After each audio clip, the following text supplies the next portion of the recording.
ओ राजा राम राम राम सीता राम राम राम। एक बार राम का नाम लेने से कितना फल है? विष्णु सहस्त्र नाम का फल है। तो सभी लोग बोलेंगे सीता राम राम राम सीता राम राम राम सीता राम राम राम सीता राम राम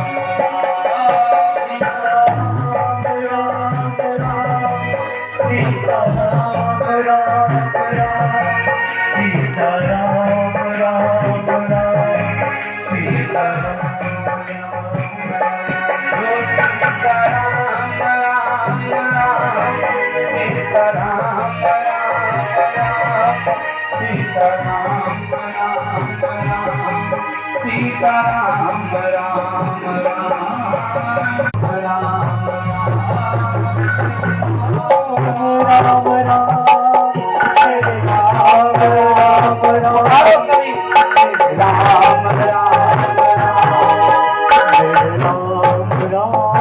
आज महाराज आज बाबा के साथ माँ ने कीर्तन किया है। जैसे ही बाबा के साथ माँ ने कीर्तन किया है तो बाबा प्रसन्न हो गए और सुनना क्या किया, अपने अंग में अपने शरीर में जगदम्बा को आधा अंग प्रदान कर दिया। तो शंकर भगवान क्या कर दिया, यहाँ से भगवान हो गए अर्धनागेश्वर। इतने प्रसन्न हो गए महाराज। देखो राम नाम लेने से दो लोग प्रसन्न होंगे, एक शिव और एक हनुमान। एक नाम लेने से दोनों प्रसन्न हैं। तो सीताराम सीताराम राम राम सीताराम राम राम सीताराम राम राम सीताराम राम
राजा रामचंद्र भगवान की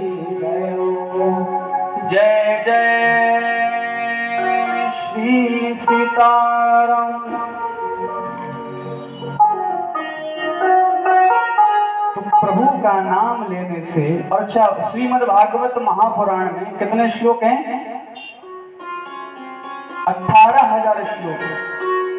और अंतिम श्लोक में इतना सारा शास्त्र विधान बताने के बाद, अन्य अन्य कथाओं बताने के बाद अंतिम में वेद व्यास जी ने क्या लिख दिया कि नाम संकीर्तनम यस्य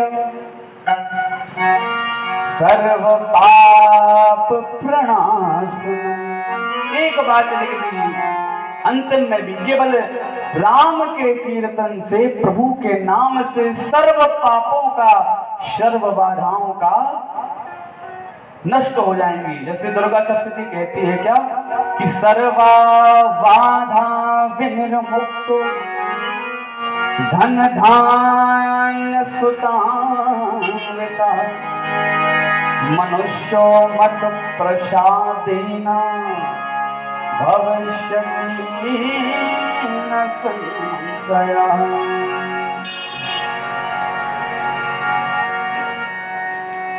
तो केवल प्रभु का नाम ही सबसे बड़ा महामंत्र है।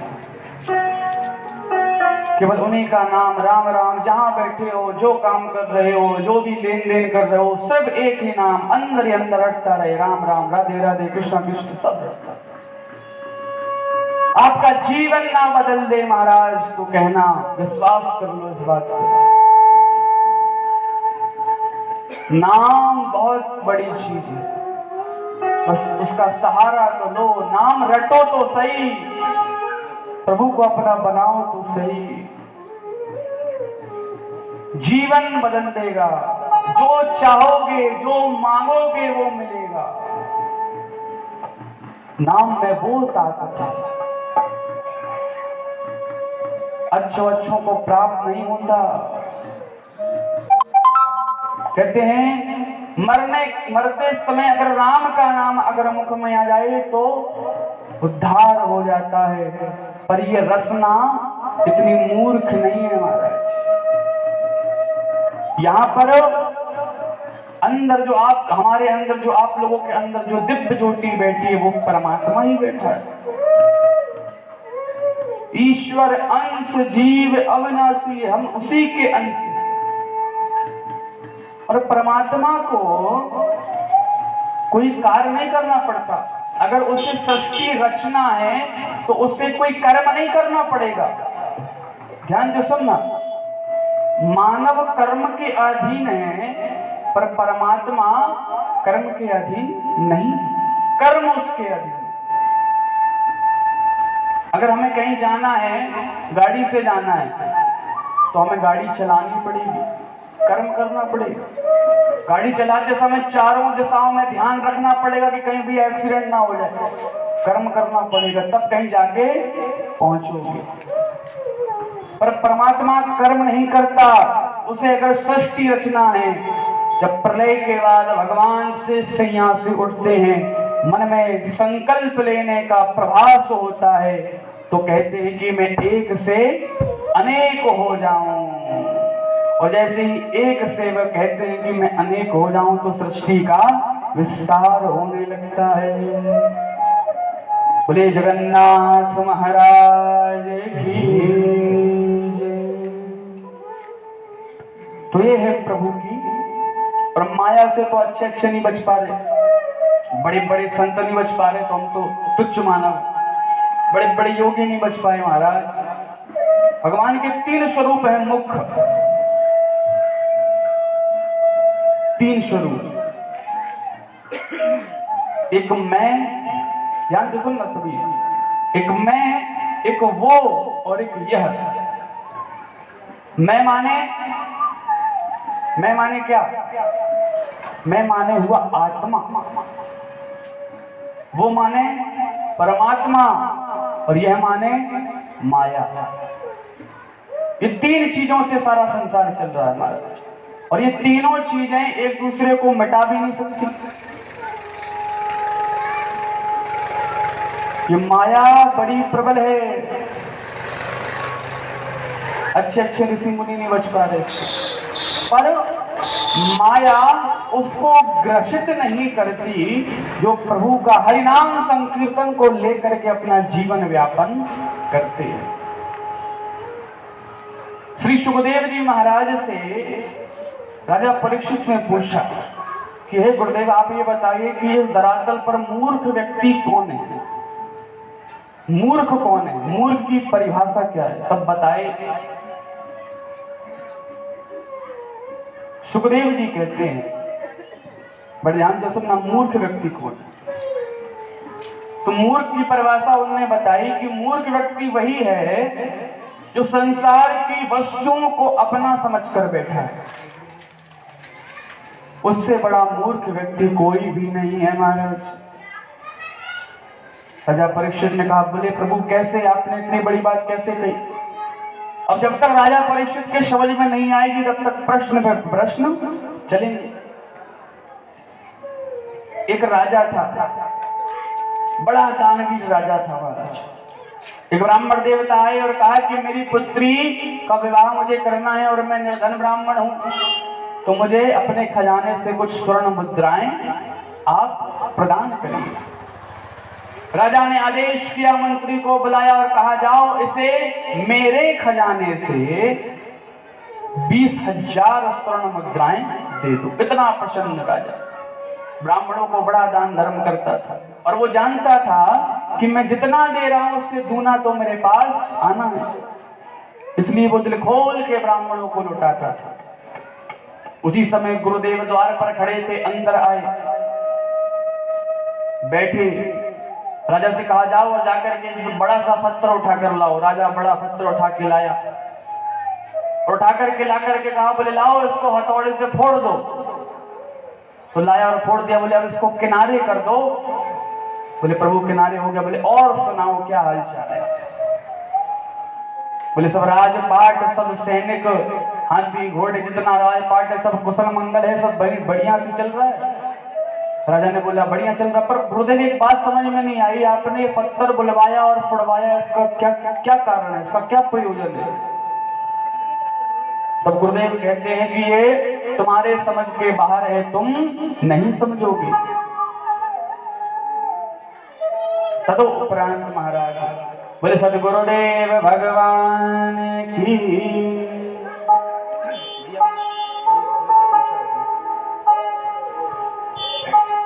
तब क्या हुआ, बड़े ध्यान से सुनना करना। तो सदगुरुदेव भगवान कहते हैं कि ये तेरे समझ में नहीं आएगी, तू अभी मूर्ख है। और महाराज ये संत लोगों को लोग कहते हैं, एक संत ट्रेन में जा रहे थे तो महाराज एक बड़ा सेठ भी ट्रेन में बैठा था और संत महात्मा के पास एक बड़ी सी पोटली थी। तो उस सेठ ने कहा कि देखो ये संत महात्मा बने फिरते हैं और इतनी बड़ी बड़ी खजाना पोटली रखते हैं और मानने को है त्यागी। अब बाबा के कानों में ये बात आ गई और जितना सामान उस सेठ के पास है उतना सामान उस बाबा के पास है। तो संत भगवान ने जब स्टेशन में ट्रेन रुकी तो उसको बोले, चलो भैया थोड़ा चाय पी के आते।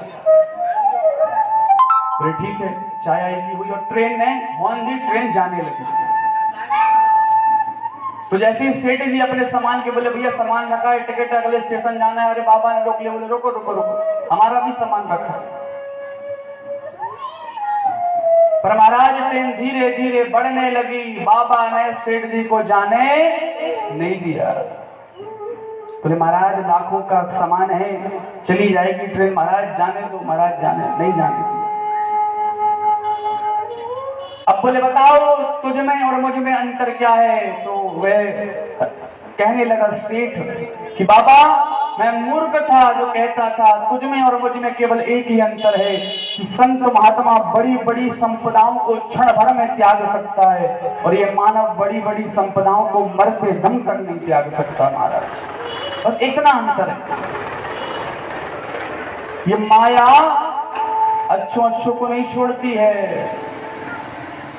इसलिए प्रभु के नाम का सहारा लो, उन्हीं का नाम रटो।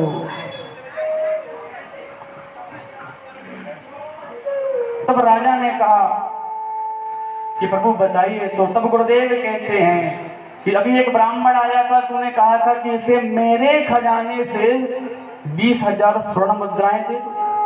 बोले प्रभु जी कहा था। तो बोले पुत्र ये बता मूर्ख, ये तेरा खजाना कब से हो गया? ये तेरा खजाना कब से हो गया? तुरंत चरणों पर गया, सदगुरुदेव क्षमा करिए, सदगुरुदेव क्षमा करिए। बड़ा भावुक था। बोले आज से तू मुझे ये सब कुछ दान कर दे, तेरी मृत्यु निकट आ गई है।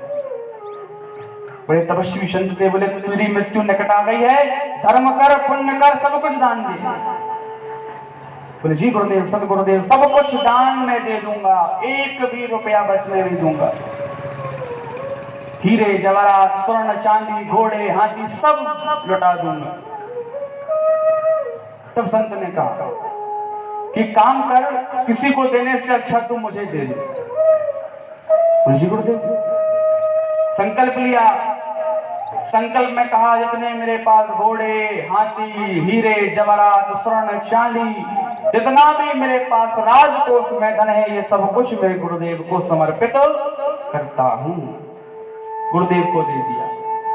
बोले अब एक काम कर, तू संकल्प, मैं संकल्प ले रहा हूं, जितना मेरे पास तूने मुझे दिया है वे तुझे मैं वापस करता हूं। बोले जी गुरुदेव, बोले वो तो वापस आ गया। बोले एक बात याद रखना, अब ये तेरा नहीं है। अब कोई भिक्षुक में भिक्षा मांगने आए तो उससे एक कहना कि जाओ प्रभु का खजाना रखा हुआ है, प्रभु के खजाने से 20,000 मुद्राएं प्रदान कर दो।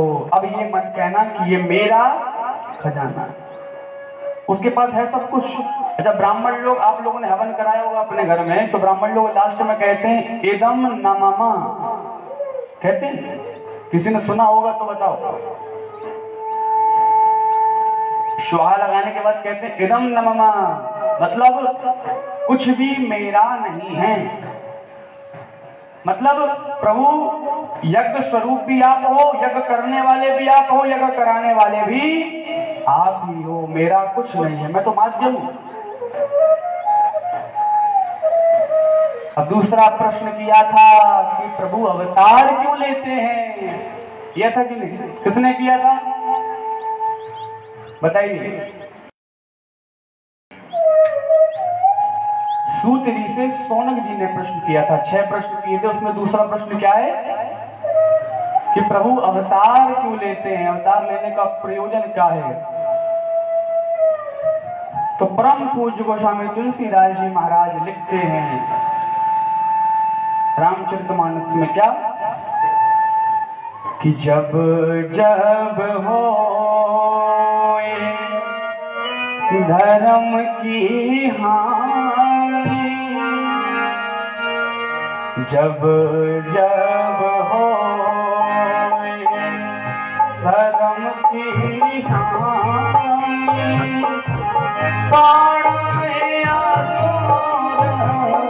अधम अभिमानी, जब जब हो धर्म की हानि, जब जब हो धर्म की हानि,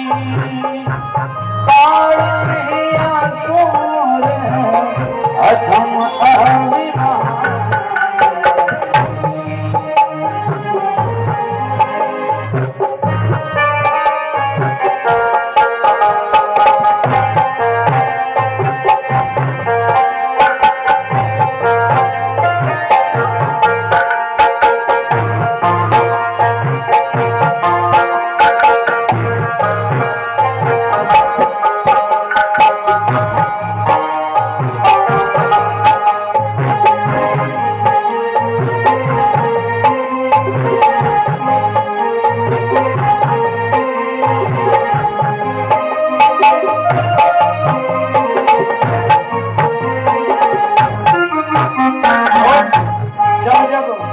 धर्म की हानि होगी, अत्याचार बढ़ेगा, पाप बढ़ेगा, तब तब प्रभु अवतार, तब तब धरी प्रभु विविध शरीरा, तब तब धरी प्रभु विविध शरीरा, तब तब प्रभु शरीर को धारण करेंगे, तब तब अवतार लेंगे। कब लेंगे? बोले बांके बिहारी लाल, जब जब धर्म की हानि होगी, अत्याचार द्वेष बढ़ेगा, तब तक प्रभु अवतार लेकर के आएंगे। और सुनिएगा, मेरे ध्यान से सुनो, ये बात तो लिख रहे हैं कौन? रामचरितमानस किसने लिखी है? तुलसीदास जी ने। और चलिए बताइए, रामचरितमानस जो नाम है ये किसने रखा? पता है किसी को? ये नाम रखा है हमारे भोले बाबा ने। तो शंकर भगवान की, किसने रखा है? याद रखना हमेशा। तो यहां पर तो लिख रहे हैं बाबा, पर भगवान ने स्पष्ट कहा है कि जब जब धर्म की हानि होगी, अत्याचार बढ़ेगा, जब मैं आऊंगा। कहां पे कहा है? गीता में कहा। गीता को प्रभु ने खुद बखानी, खुद बखानी प्रभु ने गीता। भगवान गीता में क्या लिख रहे हैं कि हे अर्जुन, हे पार्थ, अर्जुन ने प्रश्न किया कि प्रभु आपके आने का प्रयोजन क्या, क्यों आते हैं आप? तब भगवान ने कहा कि यदा यदा हि धर्मस्य ग्लानिर्भवति भारत अभ्युत्थानं धर्मस्य तदात्मानं सृजामि। हे अर्जुन, जब जब धर्म की हानि होगी, अत्याचार द्वेष बढ़ेगा, मानव दानव बन जाएगा, तो मैं अवतार लेकर के आऊंगा। तो प्रभु क्या करोगे अवतार लेकर आकर? तब दूसरा श्लोक लिखा क्या कि परित्राणाय साधूनां विनाशाय च दुष्कृतां धर्म संस्थापनार्थाय संभवामि।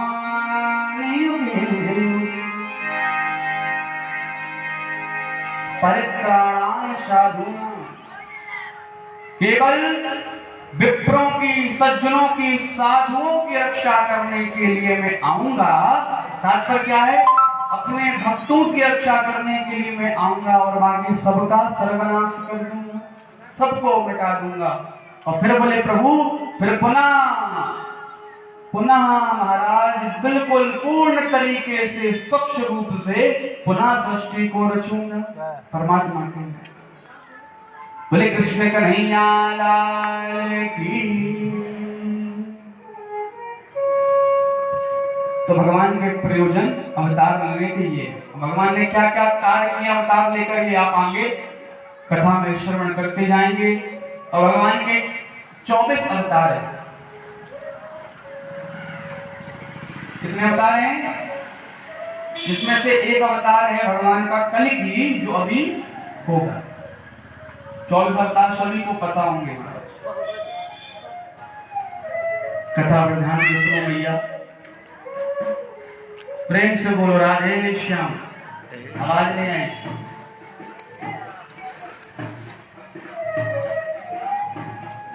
हरि बोल, हरि बोल।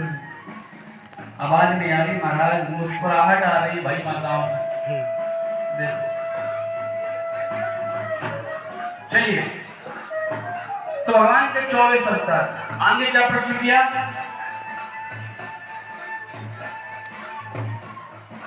कि जब भी प्रभु की कथा आए तो हमें विस्तार से श्रवण करो।